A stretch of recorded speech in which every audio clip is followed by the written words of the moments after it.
Good morning. मैं Anubha Gupta, associate professor LBS college Kotputli. आज हम डिस्कस करने जा रहे हैं क्रिस्टल फील्ड सिद्धांत फॉर टेट्राहेड्रल कॉम्प्लेक्सेस, चतुष्फलकीय यौगिकों के लिए क्रिस्टल फील्ड सिद्धांत। जैसा कि आप जानते हैं, टेट्राहेड्रल कॉम्प्लेक्स में जो मेटल आयन है वो 4 लिगेंड से घिरा हुआ है। कोऑर्डिनेशन नंबर 4 है और इसकी ज्योमेट्री जो है इस तरह से होगी। यहाँ पर 4 लिगेंड्स हैं, 1 2 3 4, और इनमें जो बॉन्ड एंगल है वो 109 डिग्री 28 मिनट का होता है।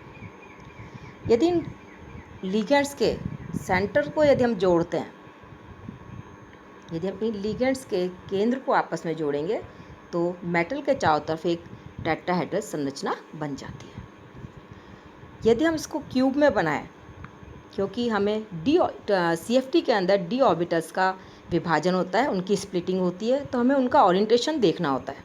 तो इसके लिए यदि हम टेट्राहेड्रल स्ट्रक्चर को एक क्यूब के अंदर बनाते हैं तो इस तरह से उसकी संरचना होगी। जैसा कि आप देख रहे हैं, यदि क्यूब्स के अपोजिट सेंटर्स पर 1 2 3 4, यदि क्यूब्स के अपोजिट सेंटर पर लिगेंड है और केंद्र में मेटल आयन है तो एक चतुष्फलकीय संरचना बन जाएगी। यदि हम इसको मिलाते हैं, अगेन ये एक टेट्राहेड्रल स्ट्रक्चर होगा। तो इस तरह से हम क्यूब के अंदर एक टेट्राहेड्रल स्ट्रक्चर को बना सकते हैं। अब हम ये देखेंगे कि कौन से जो मेटल आयन के d ऑर्बिटल्स हैं वो लिगेंड के ज़्यादा पास हैं, क्योंकि जो d ऑर्बिटल्स हैं ये d ऑर्बिटल्स में कुछ d ऑर्बिटल्स के लोब्स बिटवीन द एक्सिस हैं और कुछ के लोब अलोंग द एक्सिस हैं। तो हमने इनका ओरिएंटेशन देखने के लिए कौन से लिगेंड मेटल के ज़्यादा पास होंगे, इसके लिए हम 2 ऑर्बिटल ले रहे हैं। एक हमने लिया DYZ ऑर्बिटल। DYZ ऑर्बिटल के जो लोब्स हैं वो Y और Z एक्सिस के बीच में होंगे। तो हमने क्यूब में सेंटर में मेटल आयन है, ये हमने Y एक्सिस मानी है, ये हमने ऊपर की तरफ Z एक्सिस मानी है। तो X एक्सिस होगी वो कुछ इस तरह से होगी। तो हमने जो लोब्स बनाए हैं वो लोब्स आप देख ही रहे हैं कि लोब्स हैं जो X और Y एक्सिस के बीच में, ये इस तरह से X और Y एक्सिस के बीच में।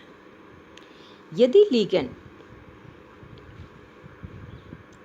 टेट्राहेड्रल स्ट्रक्चर में आ रहे हैं इनफाइनाइट डिस्टेंस से, तो जो ये लोब्स हैं ये क्यूब का जो एज है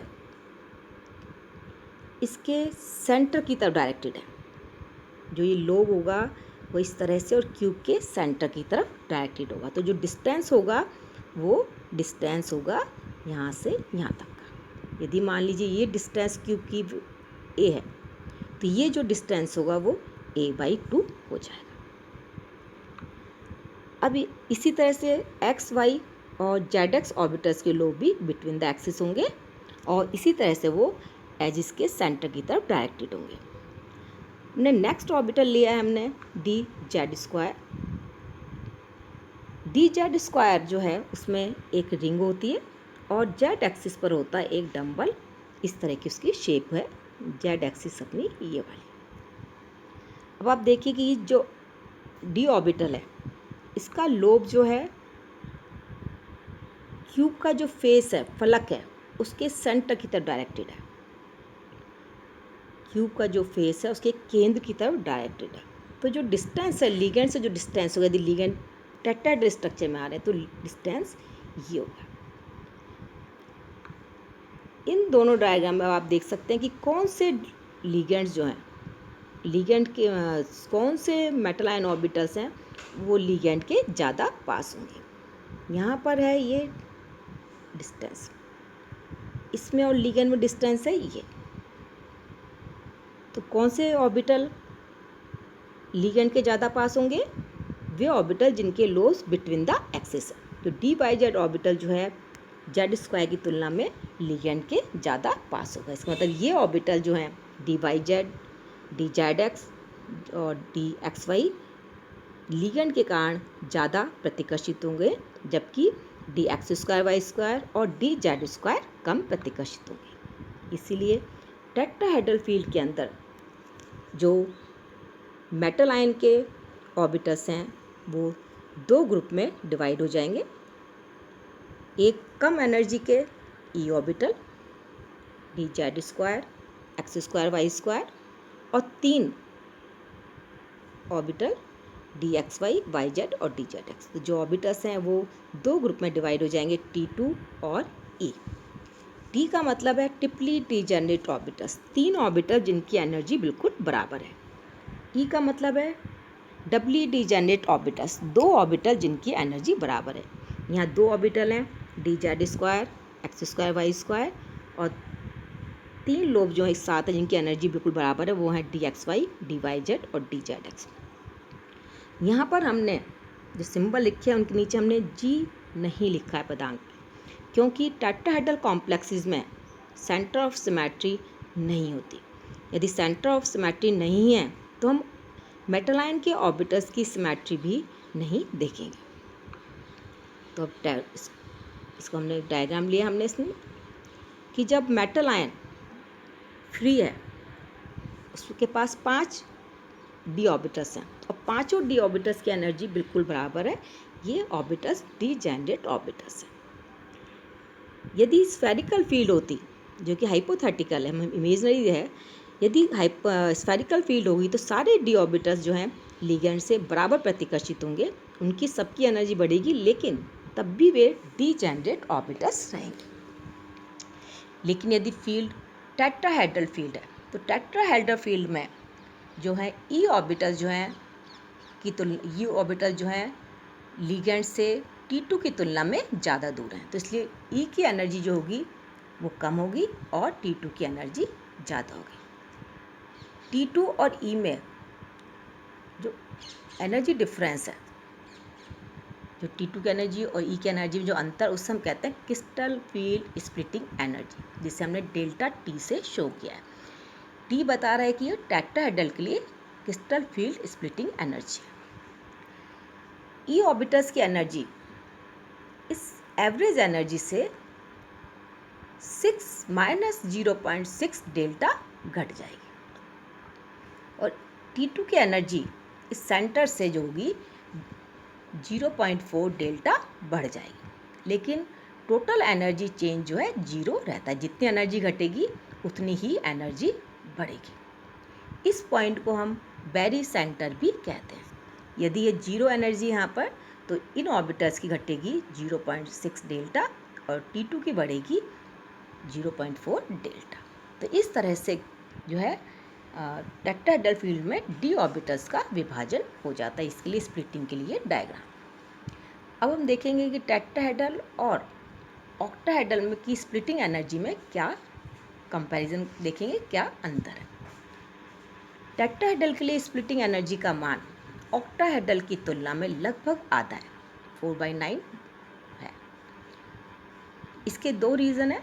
टेट्राहेड्रल में केवल 4 ही लिगेंड्स हैं मेटल के चारों तरफ, जबकि ऑक्टाहेड्रल में 6 लिगेंड्स हैं।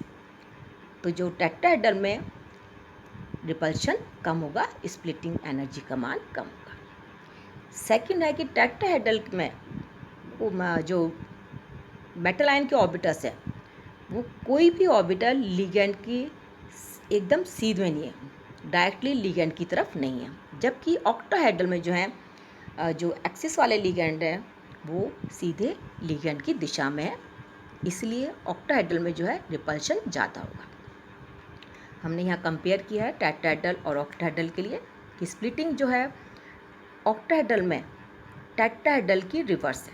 टेट्राहेड्रल में ई ऑर्बिटल की एनर्जी कम है, T2 की ज़्यादा है, जबकि ऑक्टाहेड्रल में T2 ऑर्बिटल की एनर्जी कम है, EG ऑर्बिटल की ज़्यादा है। तो इसमें जो स्प्लिटिंग है वो रिवर्स है, और रिवर्स क्यों है हमने अपने इन 2 वीडियोस में देखा है। और स्प्लिटिंग एनर्जी भी ऑक्टाहेड्रल की तुलना में टेट्राहेड्रल के लिए कम है।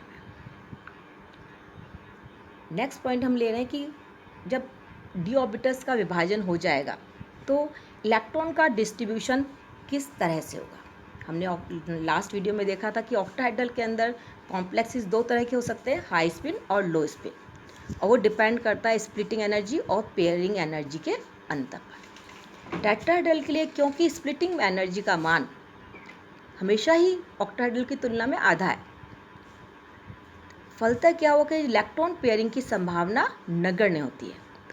तो इसलिए जो कॉम्प्लेक्सेस हैं, अधिकतर कॉम्प्लेक्सेस होंगे वो हाई स्पिन कॉम्प्लेक्सेस होंगे, क्योंकि स्प्लिटिंग एनर्जी का मान पेयरिंग एनर्जी से कम है। तो इसलिए जो कॉम्प्लेक्सेस है हाई स्पिन कॉम्प्लेक्सेस होंगे। कई बार पूछा जाता है कि टेट्राहेड्रल कॉम्प्लेक्सेस हमेशा हाई स्पिन कॉम्प्लेक्सेस ही क्यों होते हैं, तो उसके लिए हम कहेंगे क्योंकि टेट्राहेड्रल के लिए स्प्लिटिंग एनर्जी का मान अधिकतर ही पेयरिंग एनर्जी से कम है, तो जो कॉम्प्लेक्सेस बनेंगे वो हाई स्पिन कॉम्प्लेक्सेस बनेंगे, लिगेंड चाहे स्ट्रॉन्ग हो चाहे वीक। अब हम इलेक्ट्रॉन का डिस्ट्रीब्यूशन करेंगे कि किस तरह से इलेक्ट्रॉन का स्प्लिटिंग ऑर्बिटल्स में जो होगा डिस्ट्रीब्यूशन होगा। यदि D1 सिस्टम है, मेटल पर एक D इलेक्ट्रॉन है, तो क्योंकि E ऑर्बिटल्स की एनर्जी कम है तो इलेक्ट्रॉन E ऑर्बिटल में जाएगा और अनपेयर्ड इलेक्ट्रॉन होंगे 1। D2 कॉन्फ़िगरेशन है, क्योंकि E ऑर्बिटल 2 हैं, सेकंड इलेक्ट्रॉन भी E ऑर्बिटल में जाएगा और कॉन्फ़िगरेशन हो जाएगा E2T2, अनपेयर्ड इलेक्ट्रॉन 2 हो जाएंगे। D3 सिस्टम के अंदर क्योंकि थर्ड इलेक्ट्रॉन जो है वो T2 में जाएगा, क्योंकि E ऑर्बिटल 2 हैं, दोनों में ही सिंगल सिंगल इलेक्ट्रॉन है, अब ये हाफ फील्ड है, तो नेक्स्ट इलेक्ट्रॉन जाएगा T2 में, अनपेयर्ड इलेक्ट्रॉन हो जाएंगे 3। D4 में फोर्थ इलेक्ट्रॉन भी T2 में जाएगा, अनपेयर्ड इलेक्ट्रॉन होंगे 4। D5 के अंदर फिफ्थ इलेक्ट्रॉन T2 में जाएगा, क्योंकि यहाँ 3 ऑर्बिटल्स हैं, अनपेयर्ड इलेक्ट्रॉन होंगे 5। अब ऑर्बिटल्स हाफ फील्ड है, E ऑर्बिटल में 2 इलेक्ट्रॉन है, T2 में 3 है, तो ये हाफ फील्ड हो चुके हैं, इसलिए D6 सिस्टम के अंदर जो सिक्स्थ इलेक्ट्रॉन है वो अगेन E ऑर्बिटल में जाएगा और अब इलेक्ट्रॉन की पेयरिंग शुरू होगी और अनपेयर्ड इलेक्ट्रॉन रह जाएंगे 4। D7 E4 T2 3, unpaired electron 3 है। D8 D9 और D10 में जैसा आप देख रहे हैं अनपेयर्ड इलेक्ट्रॉन की संख्या घटती जा रही है और D10 के अंदर जो ऑर्बिटल्स हैं कंप्लीटली फिल्ड है, तो 0 होंगे अनपेयर्ड इलेक्ट्रॉन, और D0 यदि कॉन्फ़िगरेशन है तो E0 T2 0 और 0 अनपेयर्ड इलेक्ट्रॉन। अनपेयर्ड इलेक्ट्रॉन के ऊपर मॉलिक्यूल का मैग्नेटिक कैरेक्टर डिपेंड करता है। यदि अनपेयर्ड इलेक्ट्रॉन है तो मॉलिक्यूल पैरामैग्नेटिक होगा और नहीं है तो डायमैग्नेटिक होगा। इसीलिए D1 से D9 टेट्राहेड्रल जो कॉम्प्लेक्सेस हैं वे सब पैरामैग्नेटिक होंगे और D0 और D10 वाले जो मॉलिक्यूल होंगे कॉम्प्लेक्सेस वो डायमैग्नेटिक होंगे। तो इस तरह से CFT के बेस पर हम उनका इलेक्ट्रॉनिक कॉन्फ़िगरेशन बता सकते हैं।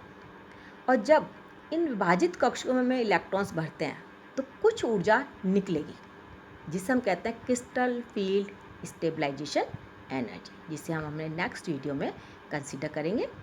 Thank you.